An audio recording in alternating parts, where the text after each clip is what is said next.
नमस्कार, वंदे मातरम। मैं बलदेव राजपूत, दुर्ग, छत्तीसगढ़ से।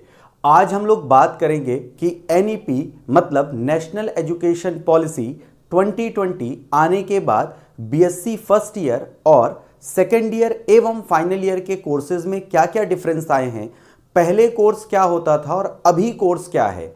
मैं इससे पहले जो वीडियोस हैं उसके माध्यम से आपको बता चुका हूं कि अभी जो फर्स्ट ईयर में है उसमें पासिंग मार्क्स क्या होंगे, सप्ली का ग्रेस का कॉन्सेप्ट क्या होगा, इसके बारे में मैं पहले ही एक सेपरेट वीडियो बता चुका हूं।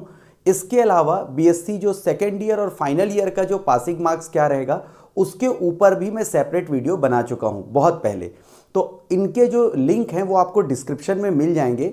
आज जब मैं ये वीडियो बना रहा हूं तो पहले आप दो चीज़ें समझ लें कि ये जो वीडियो है वो मैं इसलिए बना रहा हूं ताकि आपको ये समझ में आए कि जो फर्स्ट ईयर के जो स्टूडेंट हैं वो कौन सा पैटर्न फॉलो करेंगे और second year plus final year के स्टूडेंट कौन सा पैटर्न फॉलो करेंगे।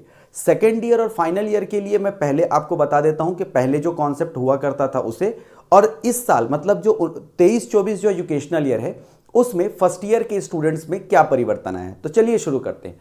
देखेंगे एजुकेशन ईयर 23-24 मतलब 2023-24 में जो बीएससी सेकेंड ईयर और बीएससी फाइनल ईयर है, या फिर बीए सेकेंड ईयर या बीए फाइनल ईयर या बीकॉम सेकेंड ईयर या बीकॉम फाइनल ईयर, लगभग सेम कॉन्सेप्ट रहेगा। मैं बीएससी के माध्यम से बीए और बीकॉम को रिप्रेजेंट करूंगा। जैसे अगर मैं फाउंडेशन कोर्स की बात करूं तो इस कंडीशन में जो हिंदी और इंग्लिश फाउंडेशन कोर्स के अंतर्गत आता है, पहले 5 यूनिट हुआ करता था और हर यूनिट जो है वो 15 नंबर का होता था। तो जो इंग्लिश का पेपर है वो आपका 75 मार्क्स का हो जाता था। ठीक उसी प्रकार इंग्लिश का जो पेपर है उसमें भी 5 यूनिट होते थे और जो ईच यूनिट है मतलब प्रत्येक यूनिट जो है वो 15 नंबर मतलब 15 मार्क्स का होता था। तो इस तरह इंग्लिश भी जो है वो कितने मार्क्स का हो जाता था, 75 मार्क्स का। हिंदी और इंग्लिश में पास होने के लिए हमको 26 इंडिविजुअल रिक्वायर्ड होते थे। इसी प्रकार से अगर मैं बात करूं फिजिक्स की, तो फिजिक्स में 5 यूनिट हुआ करता था जिसमें हर यूनिट जो है वो 10 नंबर का हुआ करता था। तो टोटल मार्क्स हो जाते थे 50। दूसरे पेपर में अगर मैं फिजिक्स की बात करूं तो 5 यूनिट होता था और हर यूनिट जो है मतलब प्रत्येक यूनिट जो है वो 10 नंबर का होता था। इस प्रकार जो आपका टोटल फिजिक्स में अगर मैं बात करूं तो सेकंड पेपर भी 50 नंबर का होता था। पहले के टाइम पे सेकेंड ईयर या फाइनल ईयर या अभी भी जो 23-24 एजुकेशन ईयर में सेकेंड ईयर और फाइनल ईयर का बीएससी में एग्जाम दे रहे हैं, वह क्या करेंगे, ये दोनों पेपर मिला के टोटल 100 होता है तो पास होने के लिए 33 मिनिमम रिक्वायर्ड है। अभी भी जो सेकेंड ईयर और फाइनल ईयर के स्टूडेंट हैं उनमें जो भी दुर्ग यूनिवर्सिटी से बिलोंग करते हैं या पीटीआरएसयू से बिलोंग करते हैं, उनको फिजिक्स फर्स्ट और सेकेंड पेपर मिला के 33 पास होने के लिए रिक्वायर्ड रहेगा। वहीं आपको जो आपका जो थर्ड है आपका प्रैक्टिकल में अगर मैं बात करूं तो प्रैक्टिकल में जो आपका एक 50 नंबर का पेपर आएगा, इस 50 नंबर के पेपर में कुछ चीज़ें इंक्लूड हैं। जैसे आपको कॉपी के मार्क्स मिलते हैं, प्लस आप जो एग्ज़ाम देते हैं वो 30 मार्क्स का होता है, प्लस 10 नंबर का वाइवा होता है। इस प्रकार से आपका जो फिजिक्स का जो प्रैक्टिकल है वो टोटल 50 मार्क्स का होता है, जिसमें पासिंग मार्क्स 70 मिनिमम रिक्वायर्ड होता है। मतलब अभी भी जो बच्चे सेकेंड ईयर और फाइनल ईयर में बीएससी कर रहे हैं उनको फिजिक्स के दोनों पेपर मिला के पास होने के लिए 33 मार्क्स रिक्वायर्ड होंगे, वहीं प्रैक्टिकल में पास होने के लिए सिर्फ 17 मार्क्स रिक्वायर्ड होंगे। अब आते हैं अपन केमिस्ट्री की तरफ। सेकेंड ईयर और फाइनल ईयर का जो आपका केमिस्ट्री है उसे इस प्रकार बांटा गया है। टोटल 5 यूनिट होंगे। फर्स्ट पेपर को इनऑर्गेनिक केमिस्ट्री नाम दिया गया है, सेकंड पेपर को ऑर्गेनिक केमिस्ट्री नाम दिया गया है, थर्ड पेपर को फिजिकल केमिस्ट्री नाम दिया गया है। इसमें अगर मैं इनऑर्गेनिक केमिस्ट्री की बात करूं तो जो 3 यूनिट हैं, 5 में से 3 यूनिट जो हैं वो 7 नंबर के आएंगे, वहीं जो 2 यूनिट हैं वो 6-6 नंबर के आएंगे। मतलब 7 मार्क्स के 3 यूनिट्स और 6 मार्क्स के 2 यूनिट। तो इस प्रकार ये जो पेपर है वो 33 मार्क्स का हो जाता है इनऑर्गेनिक केमिस्ट्री।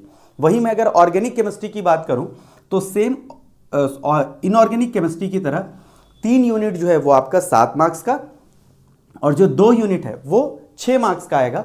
तो इस तरह इनऑर्गेनिक और ऑर्गेनिक केमिस्ट्री दोनों 33 मार्क्स के होंगे। वहीं अगर हम फिजिकल केमिस्ट्री की बात करें तो 5 यूनिट में से जो 4 यूनिट है वो 7 मार्क्स का होगा और जो 1 यूनिट है वो 6 मार्क्स का होगा। इस तरह सेकेंड ईयर और फाइनल ईयर में टोटल जो मार्क्स हैं वो हो जाएंगे आपके 34। तो एकदम क्लियर रखें विजन, 100 नंबर का आपका केमिस्ट्री का पेपर होगा जिसमें आपको तीनों पेपर मिला के 33 मार्क्स रिक्वायर्ड होंगे। इंडिविजुअल पास होने की जरूरत सेकेंड ईयर और फाइनल ईयर में नहीं है। इसी प्रकार अगर कंप्यूटर साइंस या सीएस की बात करूं तो 5 यूनिट का हर पेपर में, जैसे हार्डवेयर और सॉफ्टवेयर अगर आपके 2 पेपर हैं तो हर पेपर जो है मतलब हार्डवेयर 5 यूनिट आएंगे, हर यूनिट 10 नंबर का होगा तो टोटल 50 मार्क्स के होंगे। उसी प्रकार सॉफ्टवेयर जो है वो 5 यूनिट रहेंगे, उसमें हर यूनिट जो है वो 10 मार्क्स का रहेगा, टोटल 50 मार्क्स का रहेगा। प्रैक्टिकल जो है आपका वो भी 50 मार्क्स का रहेगा। यहां पर ध्यान देने वाली बात यह है कि जिस तरह फिजिक्स में इन दोनों पेपर को मिला के 33 चाहिए होता है, उसी प्रकार कंप्यूटर साइंस हो गया, आपका आईटी हो गया, आपका इलेक्ट्रॉनिक्स हो गया, इन सारे सब्जेक्ट में आपको 2 पेपर मिला के 33 मार्क्स चाहिए रहेंगे। जबकि प्रैक्टिकल में पास होने के लिए आपको जो मिनिमम मार्क्स है वो 17 लाना होगा। अब देखते हैं अदर सब्जेक्ट्स की अगर मैं बात करूं तो जैसे फिजिक्स हो गया, केमिस्ट्री हो गया, सीएस हो गया, आईटी हो गया, इलेक्ट्रॉनिक्स हो गया, जियोलॉजी हो गया, या इस तरह के जितने भी सब्जेक्ट्स हैं उन सब में जिनमें भी प्रैक्टिकल मार्क्स होगा उसमें 50 में मिनिमम 17 मार्क्स चाहिए रहेगा। ये जो पूरा कॉन्सेप्ट है वो बीएससी सेकेंड ईयर और फाइनल ईयर के बच्चों के लिए था। ठीक उसी प्रकार अगर मैं बीए की बात करूं तो बीए में अगर आपका कोई भी पेपर जो है अगर वो 50-50 नंबर का है, मान के चलिए मैं सोशियोलॉजी की बात करता हूं, समाज शास्त्र की बात करूं तो पहला पेपर 50 नंबर का है, दूसरा पेपर 50 नंबर का है, तो आपको दोनों पेपर मिला के 33 चाहिए होंगे। वहीं अगर आपका कोई भी पेपर 75 मार्क्स का है तो उस कंडीशन पे दोनों पेपर को मिलाकर आपको जो पासिंग मार्क्स है वो मिनिमम आपको कितना चाहिए होगा, जो मिनिमम आपके मार्क्स होंगे वो चाहिए रहेगा 50। जैसे मैं अगर यहां पे बात करूं मैथ्स की, तो मैथ्स का जो पेपर रहेगा आपका वो पहला पेपर 50 मार्क्स का होगा, दूसरा पेपर 50 मार्क्स का होगा, तीसरा पेपर 50 मार्क्स का होगा। अगर आप सेकेंड ईयर और फाइनल ईयर की बात करें तो मैथ्स के 3 पेपर हैं, हर पेपर जो है वो मिनिमम 50 मार्क्स का है, टोटल जो है वो आपका 150 है और पास होने के लिए आपको तीनों पेपर मिला के सिर्फ 50 मार्क्स जो है वो रिक्वायर्ड होते हैं। तो मैं क्लियर कर दूं, फाउंडेशन कोर्स में आपको अलग अलग पास होना है, चाहे वो बीए हो, बीकॉम हो या बीएससी हो, मिनिमम आपको 26 चाहिए होगा फाउंडेशन में। अगर मैं बात करूं फिजिक्स की, सीएस की, आईटी की, इलेक्ट्रॉनिक्स की, इस तरह के सब्जेक्ट की जिसमें पहला पेपर जो है वो 50 मार्क्स का है और दूसरा पेपर 50 मार्क्स का है और प्रैक्टिकल है, तो उस कंडीशन पे जो 100 नंबर का पेपर है उसमें मिनिमम पासिंग मार्क्स 33 रहेंगे, चाहे वो सोशियोलॉजी हो, हिस्ट्री हो, इकोनॉमिक्स हो या बीकॉम में अकाउंट हो, इकोनॉमिक्स हो या बीकॉम से रिलेटेड सब्जेक्ट हो। मतलब अगर आपका कोई भी पेपर 100 मार्क्स का है तो आपको मिनिमम 33 चाहिए रहेगा, और अगर कोई पेपर 150 मार्क्स का है जैसे कि मैथ्स में होता है 3 पेपर, उसी प्रकार से कई बार जो आपका बीए है या बीकॉम है इसमें भी 75 मार्क्स के 2 पेपर होते हैं। तो जो भी पेपर आपका टोटल 150 कवर करेगा उसमें आपको पास होने के लिए आपको मिनिमम 50 मार्क्स चाहिए होंगे। लेकिन जो प्रैक्टिकल वाले सब्जेक्ट हैं अगर वो 100 मार्क्स के हैं तो 100 मार्क्स में आपको मिनिमम चाहिए होगा कितना, 33, और प्रैक्टिकल में आपको अलग से मिनिमम 70 मार्क्स लाना होगा। ये जो पूरा कॉन्सेप्ट है वो सेकेंड ईयर और फाइनल ईयर के बच्चों के लिए है जो कि 2023-24 में एज अ प्राइवेट स्टूडेंट या एज अ रेगुलर स्टूडेंट जो एग्जाम देने वाले हैं उनके लिए सेकेंड ईयर और फाइनल ईयर का जो पासिंग मार्क्स कॉन्सेप्ट है या बाकी चीजें हैं ये पूर्ववत बनी रहेंगी। इससे रिलेटेड मैं पहले ही एक वीडियो बना चुका हूं जिसका लिंक जो है मैं आपको डिस्क्रिप्शन में दे दूंगा। अब आते हैं फर्स्ट ईयर की तरफ। फर्स्ट ईयर में भी मैं सेम एग्जांपल बीएससी का ही लूंगा।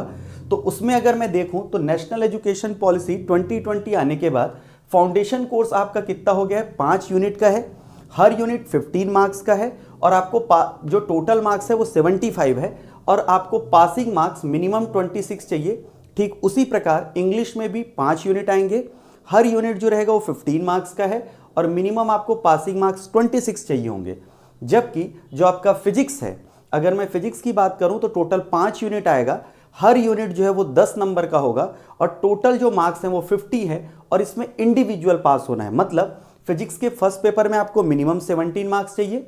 सिमिलरली अगर मैं इसके सेकंड पेपर की बात करूं तो 5 यूनिट का इसका जो है एक यूनिट होगा, हर यूनिट जो है वो 10 नंबर का होगा, तो इसमें भी आपको इंडिविजुअल पास होना है। अगर आप ध्यान दें तो इसमें अलग अलग दोनों पेपर में पास होना है, जबकि यहां पर दोनों पेपर मिला के पास होना था। तो हम सेकेंड ईयर फाइनल ईयर की बात नहीं करते, फर्स्ट ईयर वाले बच्चे विशेष ध्यान देंगे कि आपके प्रोस्पेक्टस में क्लियर मेंशन है कि आपको minimum passing marks minimum 17 required होंगे। फिजिक्स का प्रैक्टिकल भी होता है, यह प्रैक्टिकल जो मार्क्स है वो टोटल 50 है और 50 में आपको मिनिमम 17 मार्क्स चाहिए होंगे। उसी प्रकार अगर मैं केमिस्ट्री की बात करूं तो केमिस्ट्री फर्स्ट पेपर और सेकंड पेपर में फर्स्ट ईयर वाले बच्चों को 6 यूनिट दिए गए हैं। मुझे ऐसा लग रहा है कि कोई भी जो 4 यूनिट है वो 8 नंबर के होंगे और जो 2 यूनिट है वो 9 नंबर के होंगे। पहला पेपर का जो नाम रखा गया है केमिस्ट्री का वो इनऑर्गेनिक प्लस फिजिकल केमिस्ट्री रखा गया है, जबकि दूसरे पेपर का नाम ऑर्गेनिक प्लस फिजिकल केमिस्ट्री रखा गया है। तो मेरे हिसाब से जो कैलकुलेशन होना चाहिए वो केमिस्ट्री फर्स्ट पेपर का कोई भी 8 नंबर का 4 यूनिट होगा और जो 2 यूनिट हैं वो 9 नंबर के होंगे।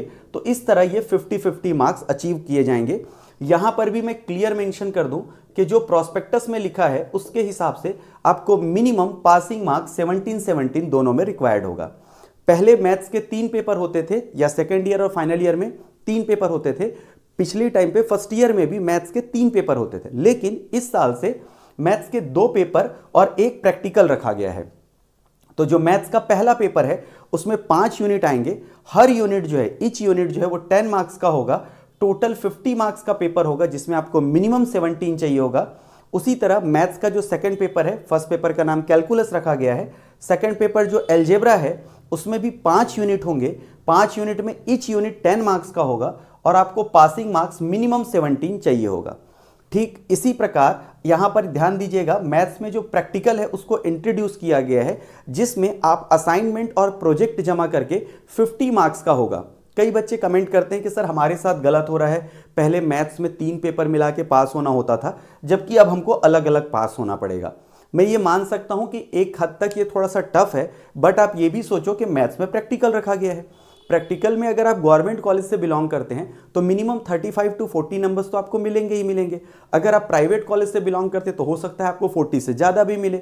तो भाई आप 3 पेपर देते तो शायद आपका 100 मार्क्स नहीं आ पाता, लेकिन 150 में 100 नहीं आ पाता। लेकिन अभी चूंकि ये दोनों पेपर में अगर आप 25 भी स्कोर कर लेते हैं और प्रैक्टिकल में आपके 45 भी आ जाते हैं तो आप 100 मार्क्स के आसपास पहुंच जाएंगे। तो ये प्रैक्टिकल आप सभी के लिए एक एडवांटेज के रूप में लें।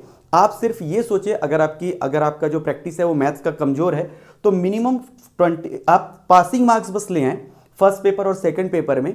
चूंकि प्रैक्टिकल में आपको अगर अच्छे मार्क्स मिलते हैं तो ओवरऑल जो आपका मैथ्स का परसेंटेज है उसके बढ़ने के चांसेस ज़्यादा होंगे, क्योंकि फर्स्ट पेपर भी 50 मार्क्स का, सेकंड पेपर भी 50 मार्क्स का, बट प्रैक्टिकल जो है वो आपको एक्स्ट्रा एडवांटेज आने वाले टाइम पे देगा।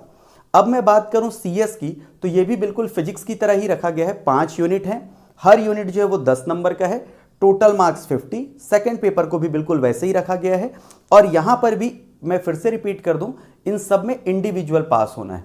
और सीएस का भी क्या रखा गया है आपका प्रैक्टिकल, केमिस्ट्री का भी 50 नंबर का प्रैक्टिकल रखा गया है, आईटी का भी 50 नंबर का प्रैक्टिकल रखा गया है।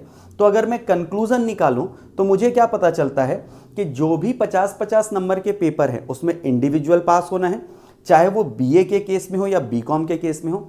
अगर कोई पेपर थ्योरी प्लस प्रैक्टिकल करके दोनों हैं तो भी एक चीज समझ में आ रहा है अभी जितना भी सिलेबस देखने के बाद, कि आपको इंडिविजुअल पास करना है, चाहे वो मैथ्स का पेपर हो या वो फिजिक्स का पेपर हो या वो सीएस का पेपर हो या केमिस्ट्री का पेपर हो। तो आप कोशिश ये करें कि जितना ज़्यादा से ज़्यादा मिनिमम जो पासिंग मार्क्स है उनको अचीव करें। आपका जो परसेंटेज है वो मैथ्स हो, फिजिक्स हो, केमिस्ट्री हो, सीएस हो, आईटी हो, इनके जो प्रैक्टिकल मार्क्स जो इंक्रीज होंगे तो आपका ओवरऑल परसेंट वैसे भी बीएससी में बढ़ जाएगा। दूसरी बात करूं मैं बीए की या बीकॉम की, तो आप एक चीज याद रखें, आपको इंडिविजुअल पास होना पड़ेगा। अगर बीएससी में इंडिविजुअल सिस्टम रखा गया है तो बीए और बीकॉम में भी इंडिविजुअल सिस्टम होगा। तो आप टोटल मार्क्स देख लें, अगर टोटल मार्क्स 50 है तो आपको मिनिमम 70 लाना होगा। अगर आपका टोटल मार्क्स 75 है तो आपको मिनिमम 26 लाना पड़ेगा। तो ये जो बेसिक कॉन्सेप्ट है जिसमें मैंने बीएससी का एग्जाम्पल लेके बीए और बीकॉम के बच्चों को भी समझाने की कोशिश की है। मैं ये जो पासिंग मार्क्स कॉन्सेप्ट है उससे रिलेटेड वीडियो भी मैं डिस्क्रिप्शन में आपको दे दूंगा, आप चाहें तो उसे भी आराम से देख सकते हैं। मैं उम्मीद करता हूं कि ये फर्स्ट ईयर और सेकेंड ईयर और फाइनल ईयर का जो कॉन्सेप्ट है वो आपको समझ में आया हो, आप इसी तरह की वीडियोस देखने के लिए हमारे चैनल को सब्सक्राइब कर सकते हैं। तो मिलते हैं अगले वीडियो में, तब तक के लिए जय हिंद, वंदे मातरम।